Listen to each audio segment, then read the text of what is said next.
Hi, I'm Karlene and welcome to my channel. Here I enjoy sharing ways that you too can create a beautiful life on a budget. From my little corner in the world, I hope to inspire you to make over parts of your life and home that need some TLC while having a laugh at everything in between. I create videos around family, food, homemaking, DIY, travel, beauty and more. If that's your vibe, then please subscribe and hit that bell so you don't miss my next video. Hi guys, welcome to my home. Welcome back if this isn't your first time here. I'm Karlene and in today's video I want to show you what we've been making for dinner this week by either cooking once and eating twice, or cooking once, making a couple little tweaks to get a second meal out of it. All of the meals that I make for my family at home are normally quick and easy. If it takes more time to prepare it than it does to eat it as such, that is a no deal. For me, I have 3 boys aged 8, 5 and 5 months old at this stage. So I need things that are quick, simple and easy and also very affordable as well. So this week on the menu, I've got, sorry, you can probably hear Henry in the background here running around. It's a bit windy and rainy outside, so he's inside playing. So the meal plan for this week is Meatball Monday, Asian style with rice. We've got Taco Tuesday. On Wednesday, we're going to use the meatballs from Monday, but create a creamy pasta. The next day is going to be enchiladas, where we take the leftover mince from Taco Tuesday and remake a new meal out of that. We're going to have chicken thighs on Friday. We're going to do KFC style this week. We're going to do hot dogs on Saturday, something fun for the kids as a stay-at-home dinner. Sunday is going to be a slow cooker day, and I'm going to throw in a bonus meal there because I'm going to remake that into a pie for the next day. So we've got a few meals that we're going to make this week, so let's get started.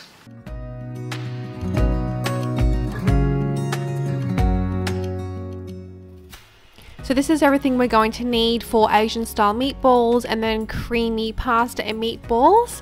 So because they're 2 different flavor profiles, we're not, update, I still don't have my life together to have nice nails. Sorry, not sorry. So we don't want to add too many flavors to it because they're 2 different flavor profiles. So we're going to start by using 1 cup of whole oats and then soaking them in 1 cup of milk, and we're going to use this as a meat extender. So this is going to make our meat go further as a way for us to save some money. If you want to see a video about other ways that you can save money in your grocery shop, I'll add a little card above. So you can add these together while you're getting everything else out of the fridge. The longer time that it has, sort of the less crunchier the oatmeal will be when you bite into it. So I'm just going to go ahead and I'm going to add in 2 packets of mince. I chose pork mince this week. You can use chicken mince, turkey mince, beef mince, kangaroo mince, that'd probably work too. Whatever you like. I'm going to go ahead and season that with some pepper, some salt, some onion powder. I'm using about a teaspoon or 2 of onion powder, and then the same for garlic powder as well. And I'm going to go ahead and add a couple of eggs to help this bind together. Now, no matter how broke ass I am, I refuse to buy cage eggs.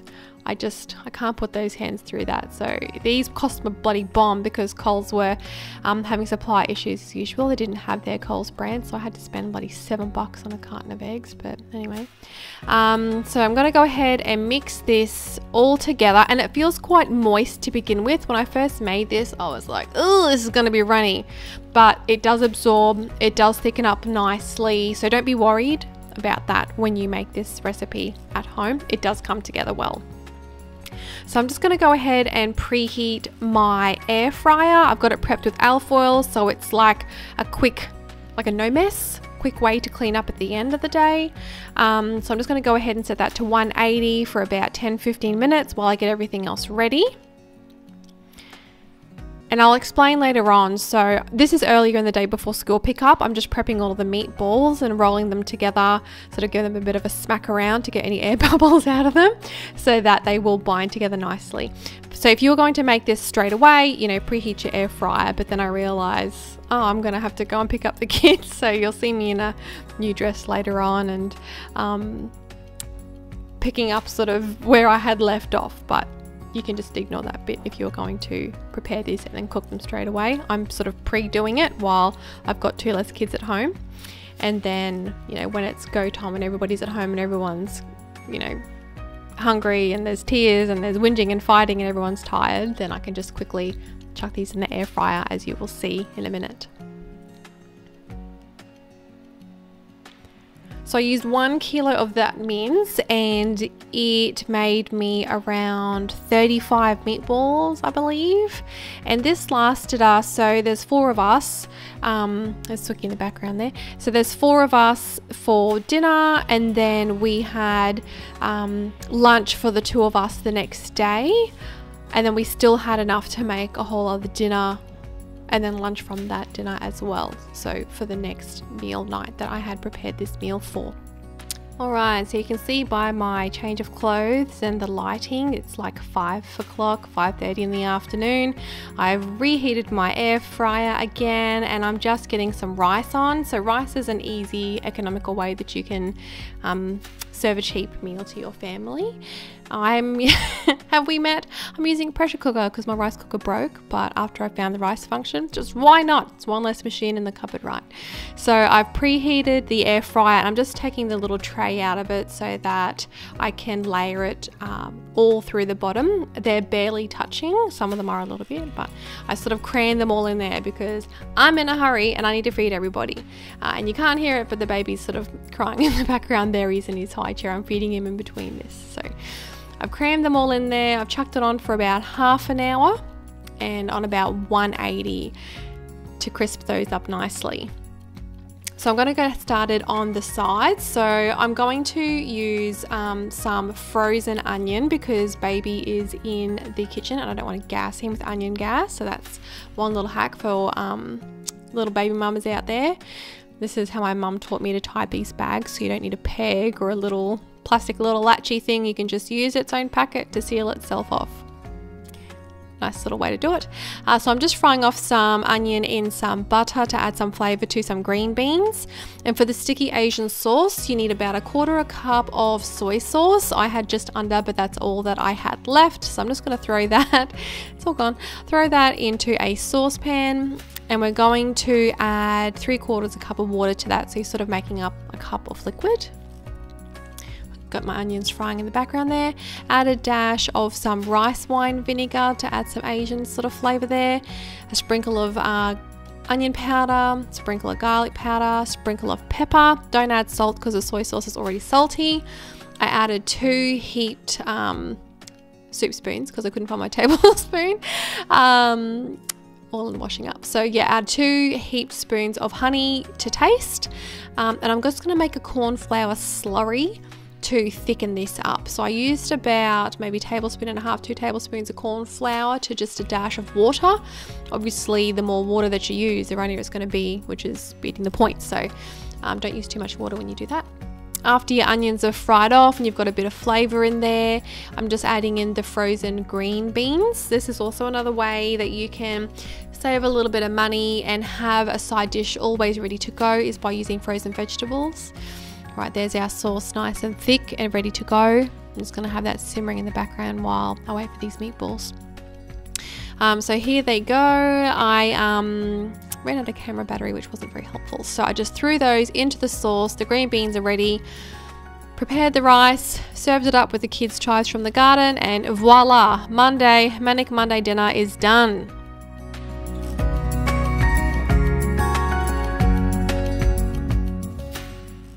For Taco Tuesday and then the follow-on Enchilada Thursday, I've got my 5 p.m. baby accessory there. We are going to need some taco shells. We are going to need a combination of things. So we're also going to need tortilla wraps for the next night as well. So with the taco shells, we're going to need some onion. I opt to use the frozen onion again because of baby. I'm going to mix in some frozen corn to help bulk up the meal. I'm going to go ahead and add some 4-bean mix. You can use brown lentils, pinto beans, whatever you like.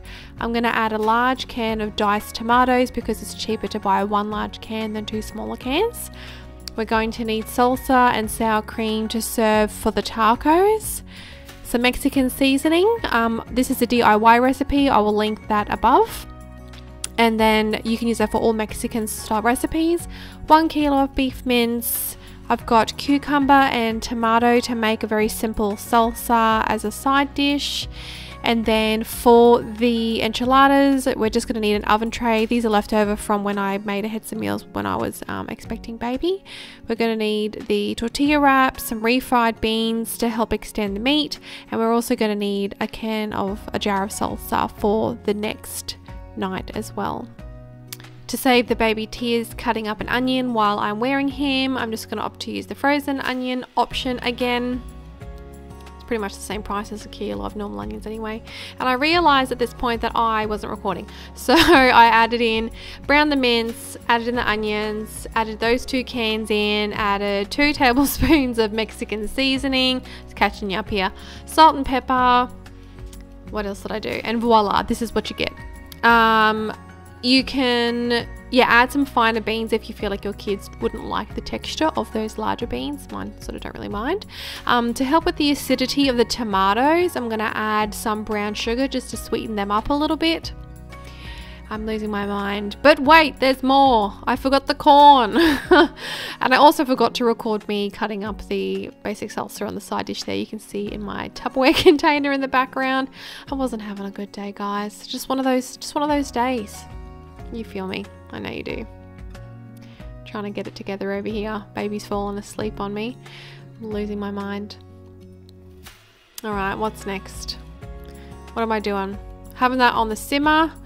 Oh yeah, I forgot to record the end product. So this is what it normally looks like when I serve it up at home. I plonk everything in on the lazy Susan in the middle of the table and dish up dinner. The kids love having it like this because there's something fun. They get to select, you know, what they want to put on their tacos to personalize it for them. So that's one meal done. So later on that day, after putting the kids to bed, the baby's asleep, there's baby food on me, baby drill from sleep time. This is real life.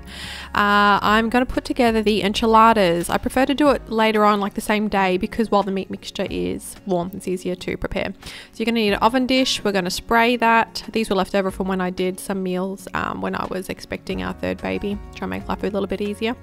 I'm going to use the half jar that was left over from dinner. And then I also had the full jar there that I had put aside as well. So hubby's already made, so we had dinner from the 4 of us, and then hubby already put our lunches aside for the next day and all the salsa that we needed. So this is sort of everything that was left over. So I'm just going to go ahead and tip this into our prepared oven tray. And I'm just going to make sure that the bottom of the tray has some salsa in it. This was being a little bit difficult. I had to smack them around a little bit. I was thinking about that nursery rhyme, you know, that little bunny foo-foo, popping them on the head. This is my life. Anyway, so that is a hack that you can do if you cannot get a jar open. It's not because you need more muscles. You just need to break the seal. So you can use hot water, or you can just pop him on the head and that'll loosen it up for you.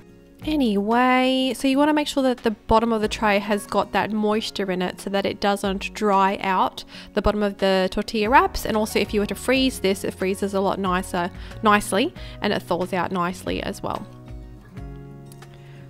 So just spread that out nice and evenly using whatever salsa that you like. I'm going to be adding some refried beans to our leftover taco mixture to help extend the meat. It's like a meat extender. It also has the same reinforced Mexican flavors. Don't add that. That is not a flavor sachet. And that way you can sort of make the meal go further. I think I ended up using the whole pack of this.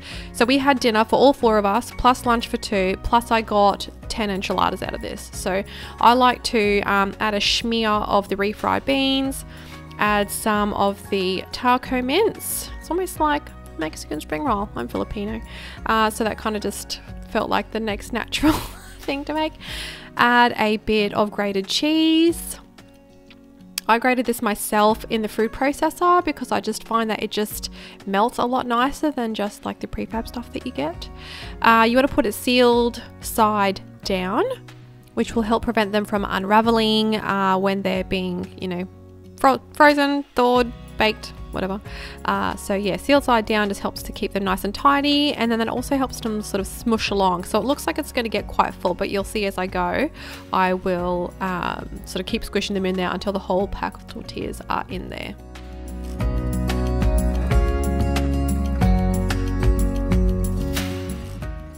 So I'm almost done, but you may have noticed that the last two did not have refried beans because my two kids would think that that's a bit too spicy for them.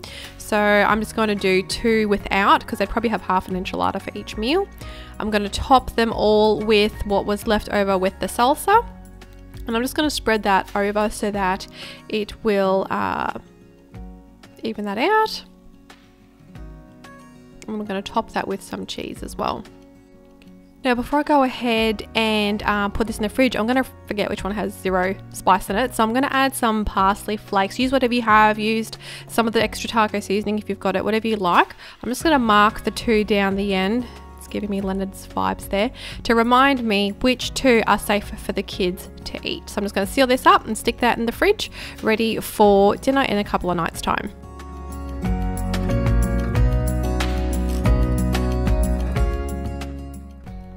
Here is everything that we're going to need to turn our meatballs made for the Asian recipe into a creamy pasta. We need corn flour. I thought I was going to make a slurry, but it wasn't needed, so just ignore that bit. So salt, pepper, some pasta, use whatever you have. Onions, I grabbed 2 large mushrooms because these are like $15 a kilo. I'm just using up some baby spinach that I've got in the fridge, so I just need to use it before it goes bad. You don't need to do that. This is the amount of leftovers that I have. I'm going to throw the beans and everything in there because I don't like to waste food. That's all going to go in there, and then you probably saw in the background there, I've also got some whipping cream and some cream of mushroom. So we're going to go ahead and chop up our mushrooms. We're going to do that like thinly to help them spread out a little bit further in the meal. We're going to add some butter to our pan, and we're going to stick our slow cooker on warm just to warm that up, because I'm going to make this while the kids are at school, and then I'm just going to put it on keep warm so that when everybody's home, we've done homework, I can just dish up. But like I said before, you can just cook it and serve it. That's just how I find that it's easier for me to cook while there's 5 of us, and I've got I was going to say 3 young children, but not really, a 9-year-old and couple of other kids. So we're going to brown the mushrooms, the onions. I'm just going to add that into the leftover dish just to hold its place for a minute, and I'm going to make the sauce. So 1 can of cream of mushroom soup and a little carton of this cream. This cream is so much cheaper to buy just off the pantry shelf as opposed to the fridge shelf, the cold section. I'll link a video below on some easy substitutes that you can make to save you money in your groceries every week if you want to check that out. So we're going to season this with some pepper, a little bit of salt just to flavor that up some more. What else did I add? The leftovers. I'm going to throw everything in there. And like I said before, I had the corn flour out thinking that I was going to need to thicken it up, but that cream was really nice. It didn't need thickening up further. It was really nice and thick alone as it was. That was really good to see. So once I added this all together, I thought, ugh, you know what, these meatballs look kind of big, like for the kids to have lumped in with their pasta. So I snipped them in half, and also just to help that spread out a little bit further, the little hole on this spoon was super handy. Little slotted spoon, I think they call it, just to sit the meatball in there and just snip them in half, because I didn't need any more washing up. I didn't want to pull them out onto a chopping board and dirty a knife. I just wanted to do this as quickly and as possible and as easily as I could. And this is the finished result. I forgot to get a clip of me adding in the spinach to wilt that before serving. Sorry, I forgot to do that. But it tasted really nice.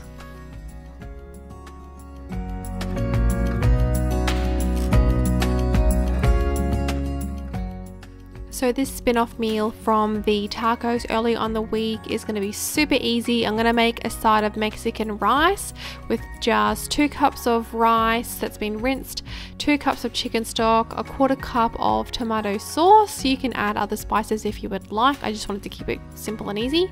So I'm just preheating the oven to 180 on fan bake, and I'm just grabbing my enchiladas out of the fridge from a couple of nights before.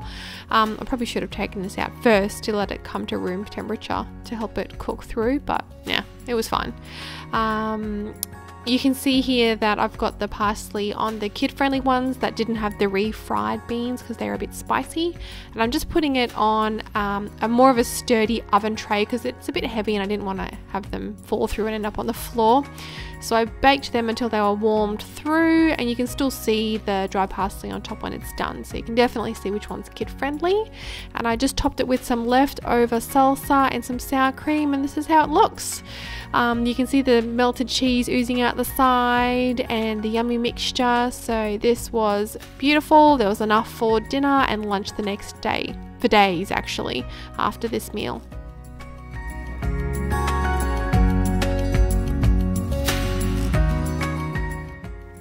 Up next is easy fried chicken. This is what we're going to need.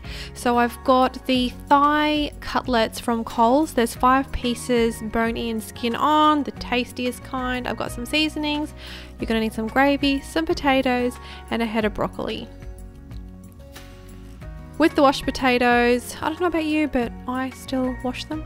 I'm going to preheat the oven to fan bake at 180 because after we quick fry the chicken, we're going to put them in the oven to make sure that they're cooked through, and that way, you know, salmonella, no chance. Every time I see the detail, it makes me happy. Alright, so get your Pyrex dish from your mum's cupboard from 1995. Get your washed potatoes, cut them into fries style. Home style fries. I like to rinse them, put a dash of vinegar in with the water, give them a bit of a shake around and drain it out. So I microwave these for 10 minutes and I don't leave a lot of moisture left in it. I just drain it and what's left in there helps them cook. While that's steaming through for 10 minutes, I'm going to add some vegetable oil to my frying pan and I'm going to prep the chicken. So I'm going to go ahead and to prep these, I wash them. I don't know if you do. I never used to, but then I saw that a lot of people did. And I just thought, you know, I'm going to jump on that bandwagon. It's been processed and everything else. So I wash it first. My Lola, which is Filipino for grandma, would rub like coarse salt into it to help clean the chicken. So you can do that. And I'm just going to cut all of the excess skin off, fat, any little feathery remnants. The heebie-jeebies when you pull those out. Does it make you feel gross? Makes me feel gross. I'm out of corn flour. I normally would use a cup, like I'm pretty heavy-handed with the corn flour to make them extra crispy. So use about a cup, but I'm just going to use what I've got. So I'm going to sprinkle some seasonings on. So we're going to start with some salt. We're going to add some pepper. Just your sort of basics, and I'm chucking it back into the dish it came in because I don't want to wash up any more than what I have to. We're going to add in some mustard powder, garlic powder, onion powder, and normally I would, you know, you could do this in a bowl if you had quite a bit to do. I didn't, and I didn't have a lot of corn flour, and I didn't want it to just get stuck to the side of the bowl and not to the chicken. So that's why I'm doing it like this. Easy, less cleanup. And I'm going to add some smoked paprika as well. So I want all the seasonings to stick to the damp chicken first before I add my corn flour. So I don't feel like there's a need to do like, you know, like your 2-step when you crumb your fish, you do like an egg wash and then the flour thing. I don't feel like that's needed with this. It always sticks really nicely and it just saves me a step. So that's why it's quick and easy fried chicken. So turn all your chicken over and we're going to do the opposite side, of course, because we want flavour on all the sides. So I'm just going to go ahead and do that on the other side.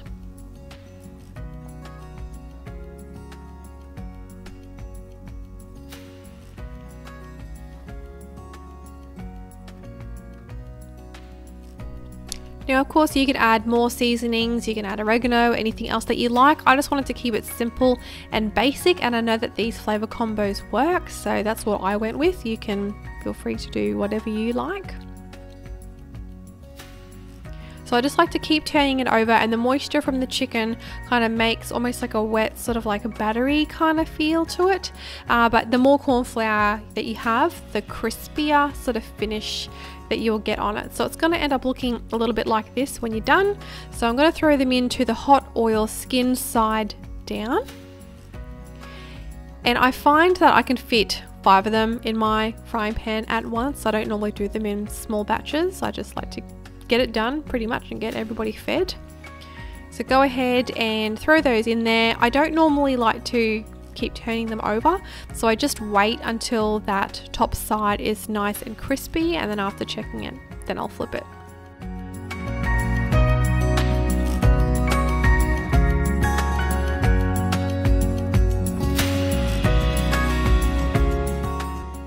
So while the chicken's getting crispy, the potatoes are getting nice and tender, I'm going to start on my side of roasted broccoli.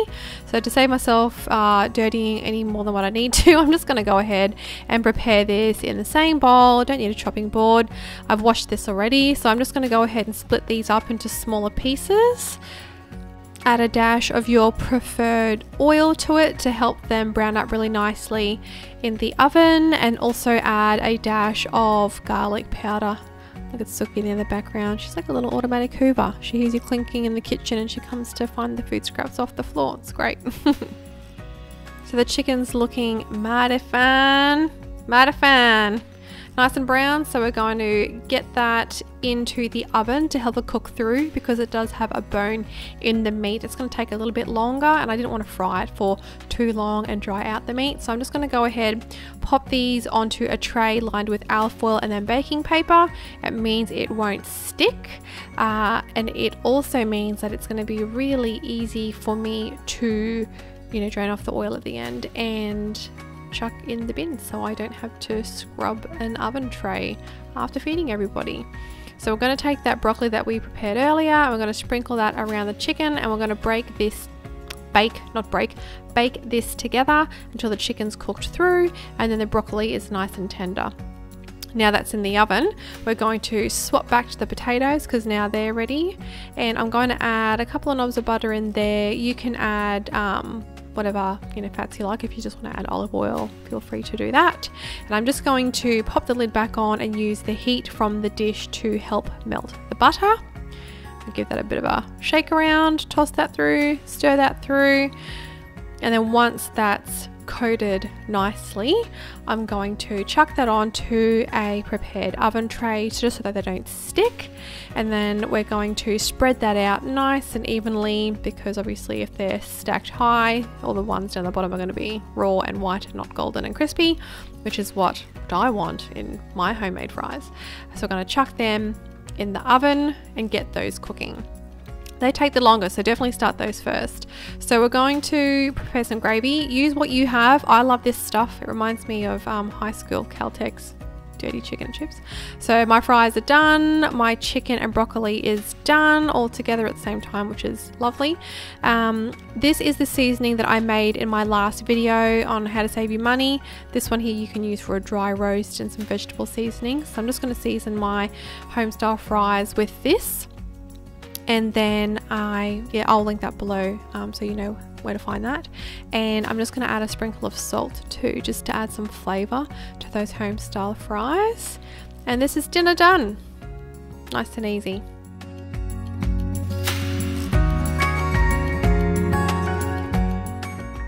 Saturday night in with the family calls for a fun meal. We like to do something like burgers or hot dogs. So this night was hot dogs.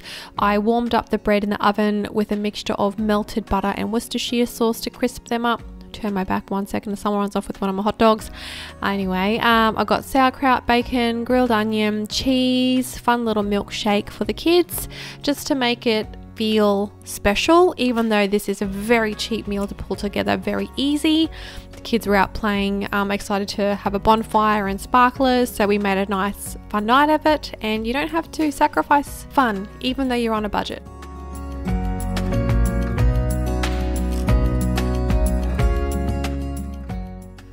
Tonight's meal is going to be roast beef using the slow cooker. I found a blade roast on special, and I'm going to season all sides with salt and pepper because we're going to sear all the sides to add as much flavor as we possibly can.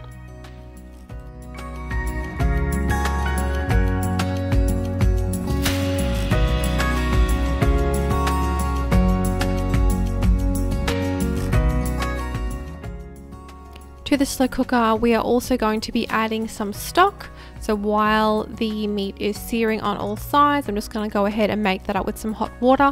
I've also set my slow cooker to warm so that it's not ice cold when I chuck that hunk of meat in there. It's kind of warmed and ready to go and start cooking.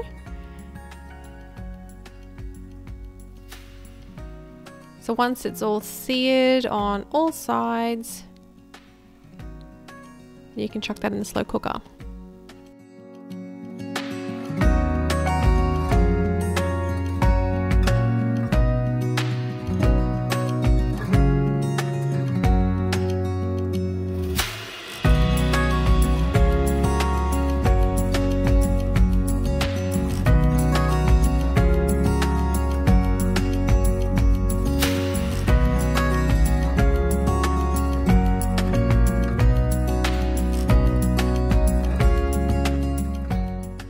I'm going to go ahead and add in a heaped tablespoon of brown sugar. I'm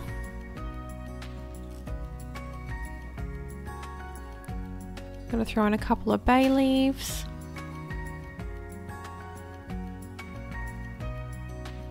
And we're going to go ahead and throw in 4 cups of stock.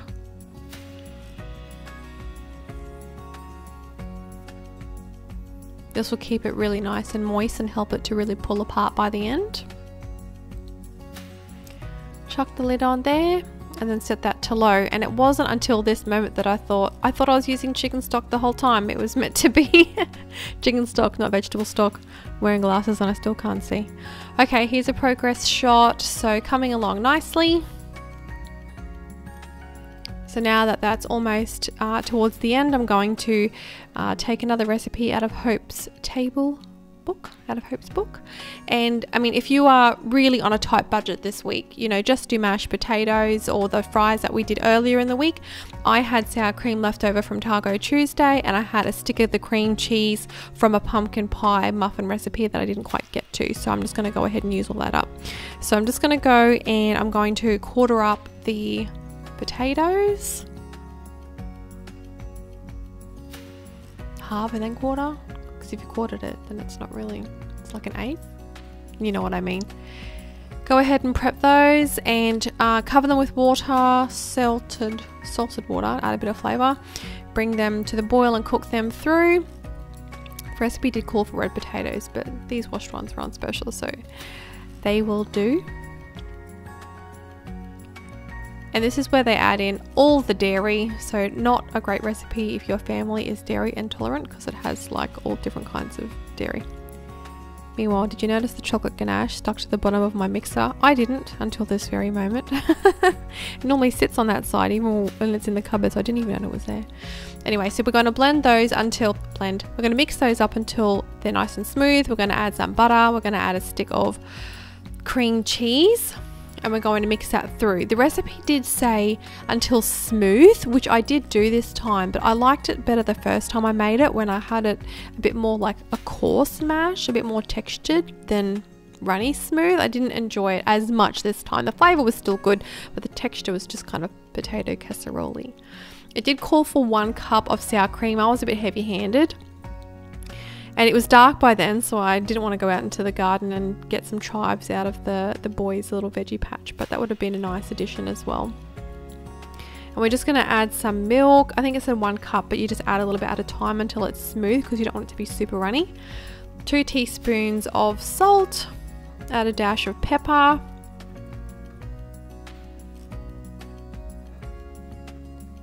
What else am I adding here? Some onion powder. I need to get a new one of these. Write that on my grocery list.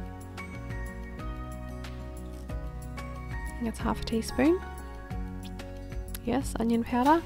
And what's next? I think we're just going to stir that through, and then we're going to pop that into the oven.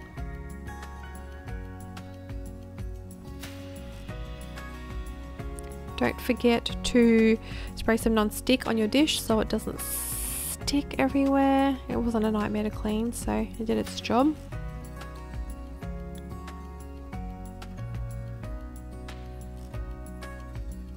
Smooth out the top.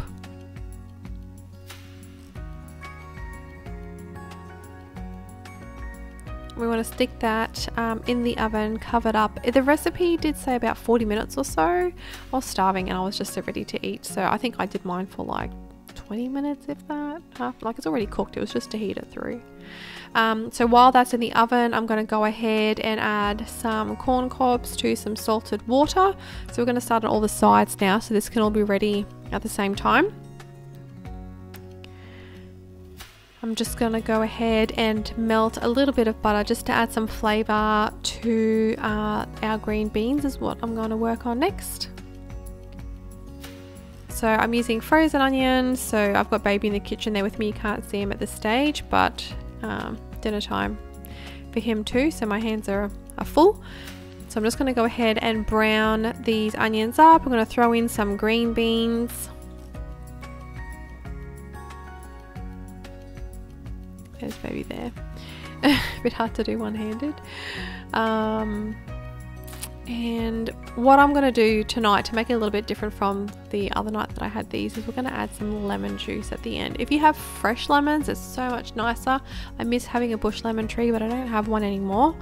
I need to plant one. So I'm just going to do the old pantry lemon juice trick in a minute. But I want to get these nice and browned and crispy, because I don't know about you, but I used to hate frozen green beans. It sort of gave me flashbacks to like when your parents would take you to like the RSL and they'd be soggy and like wet and all watery. I hate that. So when I cook it like this, it doesn't taste like that. So I'm just going to add some garlic powder as well for just some more added flavor. All right, we're on the home stretch, so now I'm going to look at this little hand trying to help or just grab stuff. We're going to make a roux to thicken up the gravy, so I'm going to drain the roast of all of its juices and just skimming off the oil in a minute. But first up, I'm just going to melt some butter, and I'll be adding in some flour so that I can thicken up the gravy. Looks like I've barely got just enough to thicken up these juices to make a nice gravy out of it. So I'm just going to add a heaped tablespoon of that and cook that off so it doesn't taste floury. So I've just added in those juices. It did taste fine using vegetable stock. Chicken stock probably would have been nicer. I don't know why the recipe didn't say beef stock, but anyway, vegetable stock worked fine. Alright, so the beans are done.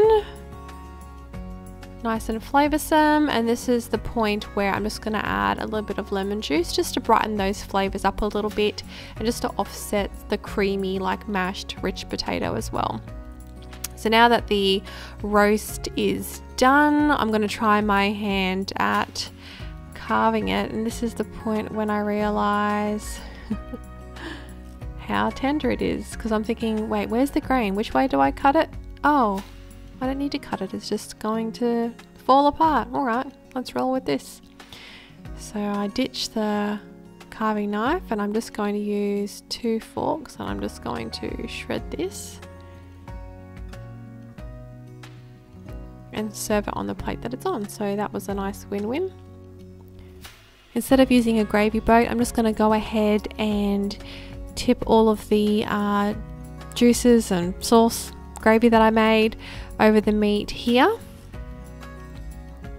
and that way it'll be nice and moist and the meat won't dry out while I'm just waiting for everything else to come together.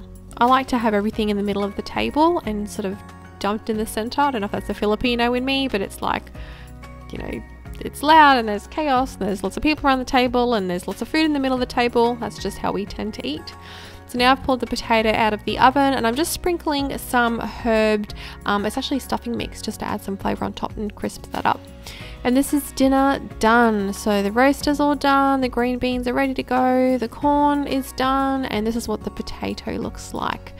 The bomb. This lasted forever too. I feel like maybe by the 3rd or 4th day I'd had enough of it, but it's really delicious and you should try it.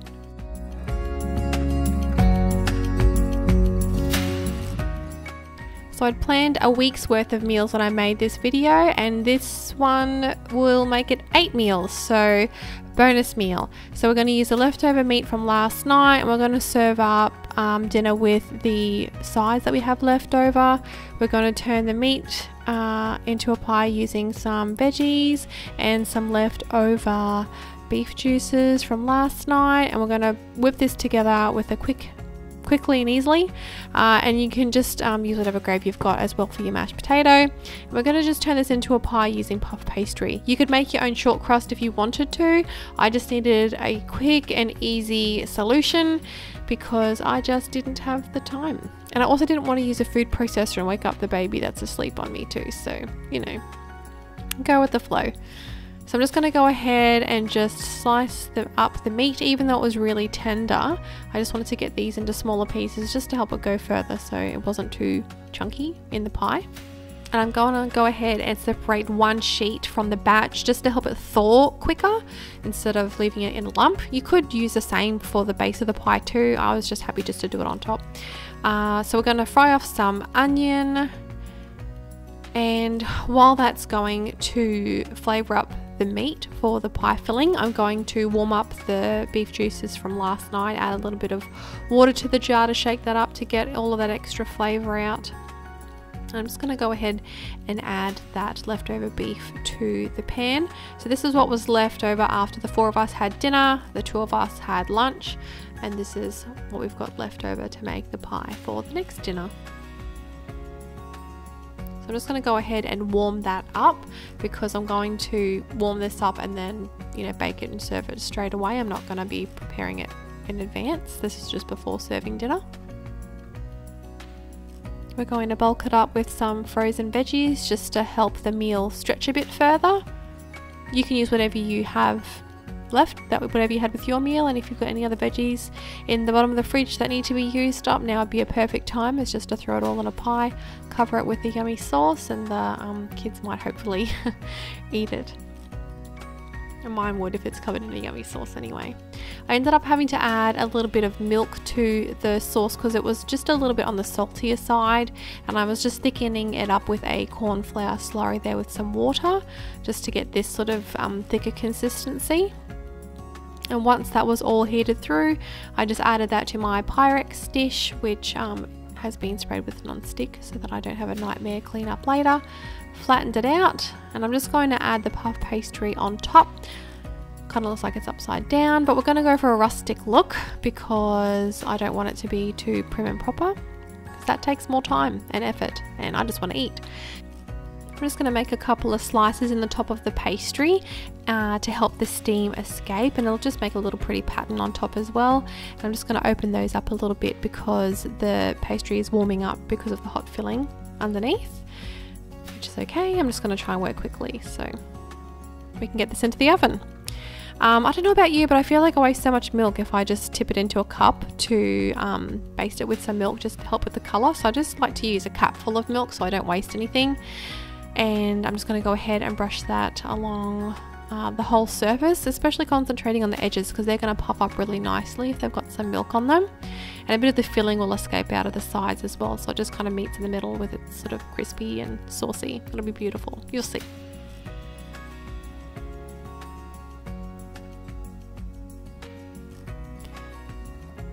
And after I'm done, I'm just going to go ahead and use a seasoning that we've been using all week. It's kind of like an all-purpose, which I would have linked below as well, and that's going to help with a little bit of colour to help it look nice and golden once it's baked. So we're going to put that in the oven till it's nice and golden, just like this. And dinner is ready. All the sides are ready to go. I'm just warming it up. I've just made up a fresh batch of gravy for the mashed potato. Use what you have at home, and that's the 8th dinner for the week. Yo! We're done. That was an effort, but I did it all for you, and I hope it's helpful. Okay, so that is all of the meals that I've made for my family this week. I hope that you learned something, got something out of it, and will be inspired to make easy meals for your family at home. I know that that witching hour, that dinner time, can be really quite stressful when you've just finished work or whether you've been at home with the kids all day. That witching hour just feels like it eats into your time right when you're trying to make dinner. So feel free to make some tweaks to the recipes to be able to get it to suit your schedule on your time. I use a slow cooker for sometimes just to keep the meals warm until dinner time, because I can't be in the kitchen for that long period of time right before dinner time. Whereas that might be when you get home from work and you only have that half an hour, 15 minutes or whatever to make it right before serving it. Sometimes I have to prep mine earlier in the day. But the bones of the recipes are still the same. You just tweak those time frames to suit you and your family. Okay, thanks guys for watching this video and for dropping by my home. Stick through till the end while I'll insert a grocery list of everything that you will need to make this week if you decide to make all of these meals at home in the same week. Thanks for watching. See you in my next video. Bye.